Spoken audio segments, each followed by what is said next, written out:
Ako si Xiao Wu at ngayong araw nais kong batiin kayo ng kapayapaan pero sasabihin ko agad ito. Paano kung ang sunog na sumira sa tahanan ng pamilya Campo ay hindi aksidente at hindi rin gawa ni Marge kundi isang planong matagal nang hinahabi ng taong pinakatinatakbuhan nila para sa proteksyon?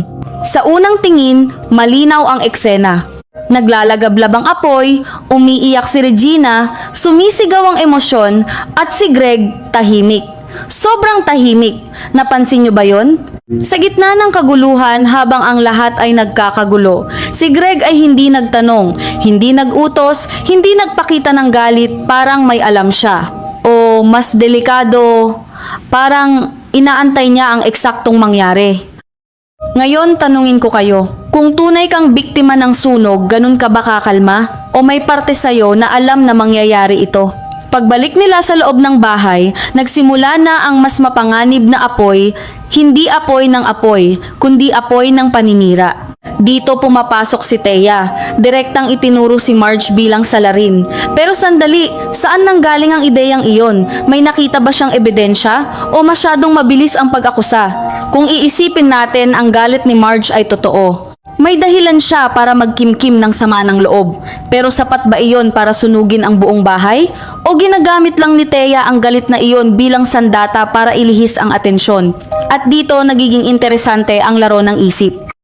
Dahil habang si Thea ay nagsasalita, hindi lang siya nag-aakusa, nag-uukit siya ng kwento sa isip ni na Regina at Greg, isang kwento na gusto niyang paniwalaan nila.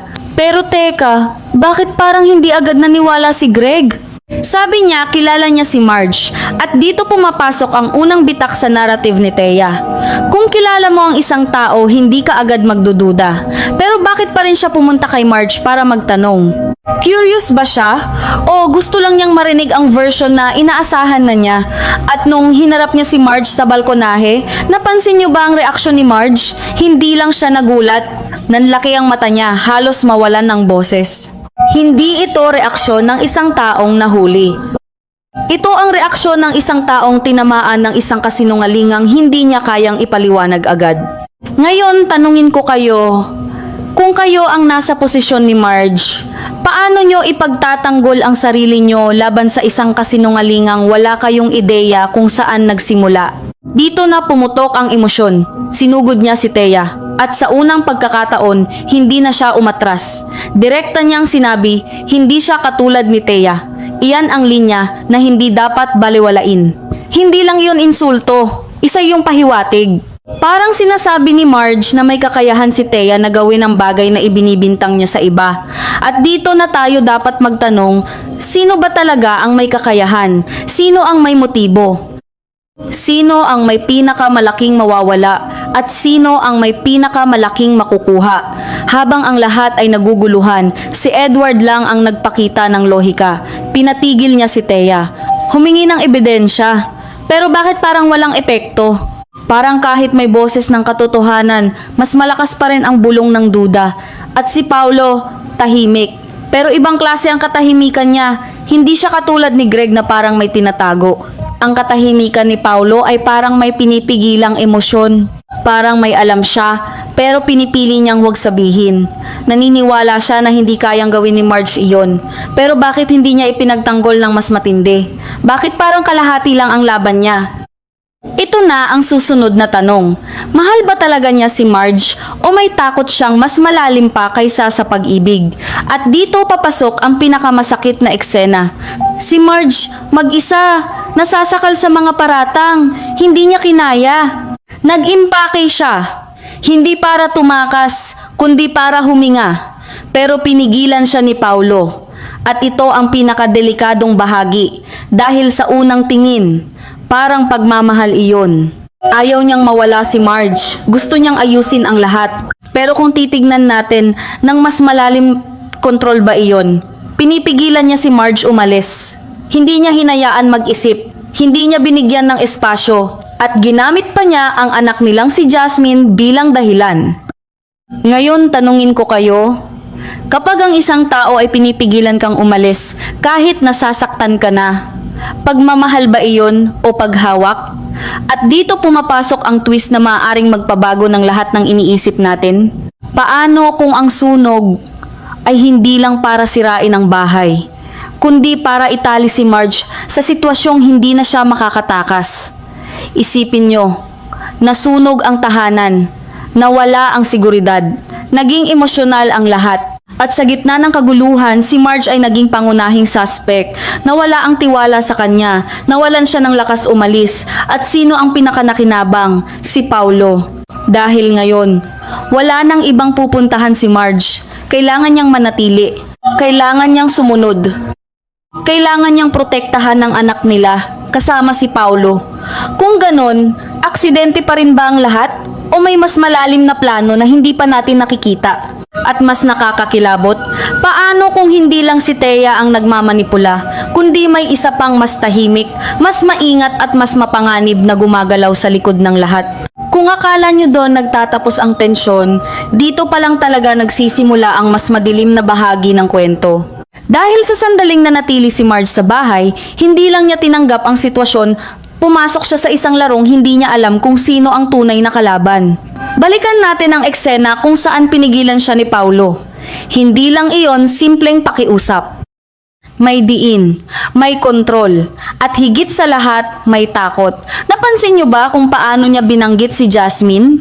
Hindi bilang anak na kailangang alagaan, kundi parang isang dahilan para itali si Marge sa kanya. Parang sinasabi niya, wala kang choice. Ngayon, tanungin ko kayo, bakit kailangang manatili si Marge?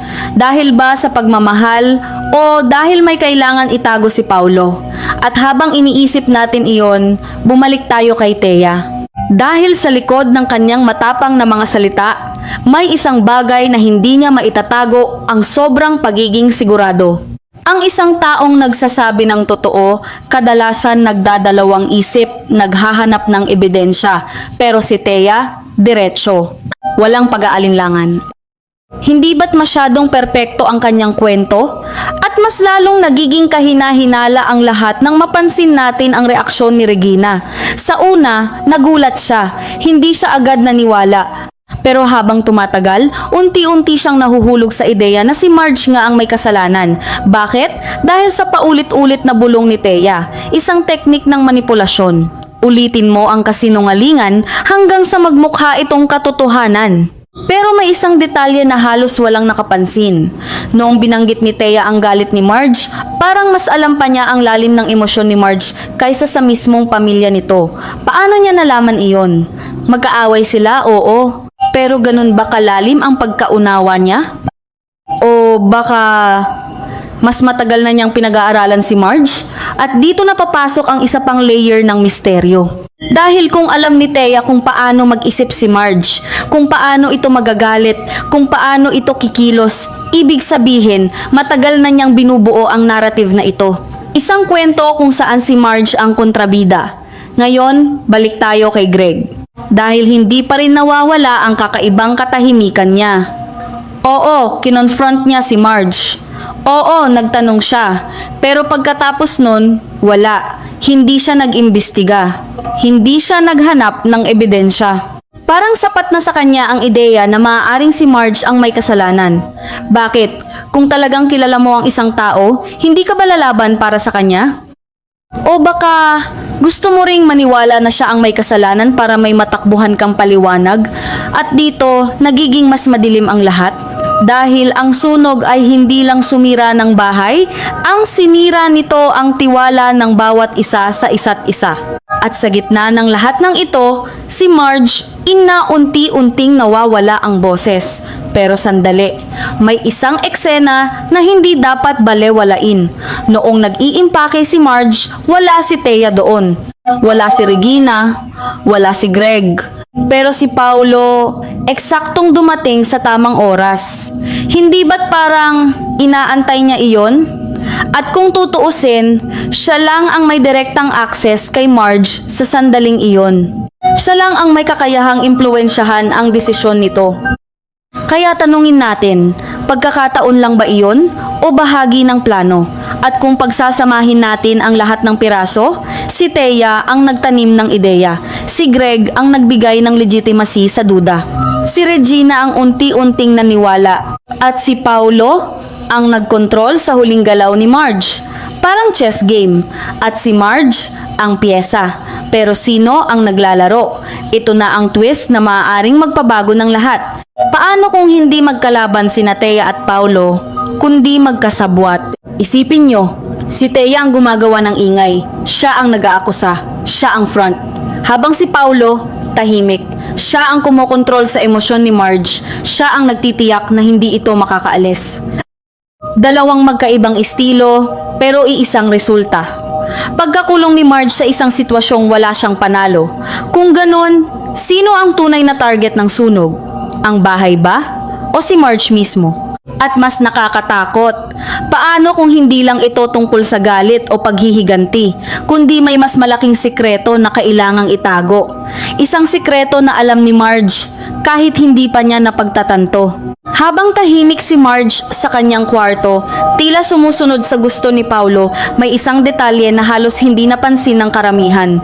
Hindi siya umiiyak, oo, nasasaktan siya, pero mas nangingibabaw ang kanyang pag-iisip kaysa sa emosyon. Ibig sabihin, nagsisimula na siyang magtanong. At kapag ang isang taong tahimik ay nagsimulang magtanong, doon nagiging mapanganib ang lahat. Napansin niyo ba kung paano siya tumingin kay Paulo bago niya ibinaba ang kanyang bag? Hindi iyon simpleng pagsuko. Parang sinusuri niya ito. Parang may binabasa siya sa kilos at tono nito. At dito napapasok ang isa pang layer ng tensyon dahil kung si Marge ay nagsisimula ng magduda, ibig sabihin hindi na siya basta-bastang makokontrol. Ngayon, balikan natin si Paulo. Dahil kung may isang taong dapat nating himayin, siya iyon. Sa buong eksena, siya ang pinaka-reasonable. Siya ang kalmado. Siya ang parang nagmamahal. Pero minsan, ang pinakadelikadong tao ay iyong mukhang wala kang dapat ikatakot. Tanungin ko kayo, bakit hindi niya hinayaang umalis si Marge kahit alam niyang nasasaktan na ito? Kung tunay ang intensyon niya, hindi ba't mas dapat niyang bigyan ng espasyo si Marge para mag-isip? O baka natatakot siya sa kung ano ang maaaring maalala ni Marge kapag wala siya sa paligid? At dito na pumapasok ang isang nakakagulat na posibilidad. Paano kung ang sunog ay hindi lang para sirain ang bahay, kundi para sirain ang memorya ng isang tao? Hindi literal, kundi emosyonal. Guluhin ang isip, iligaw ang direksyon, at siguraduhin hindi na niya mabuo ang katotohanan. Dahil isipin nyo, sa dami ng nangyari, sino ang may pinakamalaking dahilan para mawalan ng focus? Si Marge. Siya ang sinisisi. Siya ang nasasaktan. Siya ang nalilito. At habang siya ay abala sa pagdepensa sa sarili, may ibang taong malayang gumagalaw sa likod ng eksena. Ngayon, balikan natin si Thea. Dahil kahit mukhang siya ang pinaka-agresibo, may isang bagay na hindi niya kayang itago, ang timing. Lumabas ang kanyang akusasyon sa eksaktong sandali kung kailan pinakamahina si Marge. Hindi mas maaga, hindi mas huli, hindi ba't parang may signal? At kung may signal, sino ang nagbibigay? Dito na nagiging mas komplikado ang lahat. Dahil kung pagsasamahin natin ang lahat ng piraso, hindi na ito mukhang simpleng gulo ng pamilya. Mukha na itong isang planadong pagguho na may iisang layunin. At ang pinaka nakakatakot, maaring hindi lang si Marge ang target. Dahil habang ang lahat ay nakatingin sa kanya, may isang tao na halos hindi na pag-uusapan, si Jasmine. Oo, ang anak. Ang tila dahilan ng lahat ng desisyon. Pero paano kung siya rin ang susi sa lahat ng sikreto? Napansin niyo ba kung paano palaging ginagamit ang pangalan niya sa bawat argumento? Parang siya ang sentro pero hindi siya naroroon. Parang may tinatago tungkol sa kanya na ayaw pang lumabas. At dito na papasok ang pinakamalaking twist sa puntong ito ng kwento. Paano kung ang sunog ay hindi para kay Marge kundi para kay Jasmine? Isipin niyo. Kung may isang bagay tungkol kay Jasmine na hindi dapat malaman ng iba, ano ang pinakamabilis na paraan para ilihis ang atensyon?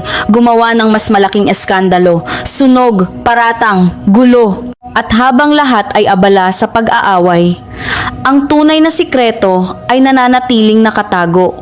Ngayon tanungin ko kayo, bakit ganun na lang ang pagpipilit ni Paulo na manatili si Marge at bantayan si Jasmine?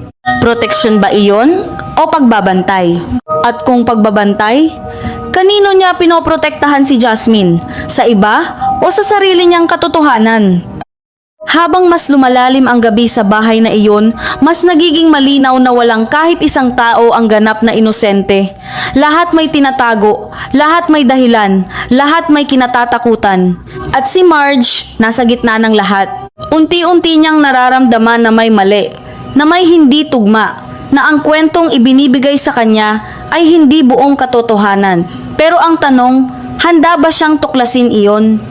Dahil sa sandaling simulan niyang dugtungan ang mga piraso, maaaring hindi lang ang katotohanan ang mabunyag, kundi ang tunay na mukha ng mga taong pinagkatiwalaan niya. At kapag nangyari iyon, sino ang matitira sa tabi niya? Ngayon gusto kong marinig ang iniisip niyo. Sa tingin niyo ba si Paulo ay tunay na nagmamahal o siya ang pinakamapanganib sa lahat? Si Thea ba ay simpleng manipulator o isa lamang siyang piraso sa mas malaking laro? At higit sa lahat, ano ang sikreto ni Jasmine na tila handang itago ng lahat kahit masunog pa ang buong bahay? Maraming salamat sa patuloy ninyong panonood at pagsuporta. Kayo ang dahilan kung bakit mas lalo nating nahihimay ang bawat detalye ng kwentong ito. Hangad ko ang kapayapaan at kaligtasan para sa bawat isa sa inyo. Ngunit tandaan nyo, sa kwentong ito, ang katahimikan ay hindi kailanman nangangahulugang ligtas ka. At sa susunod, maaaring ang katotohanan na ang mismong kumatok sa pinto.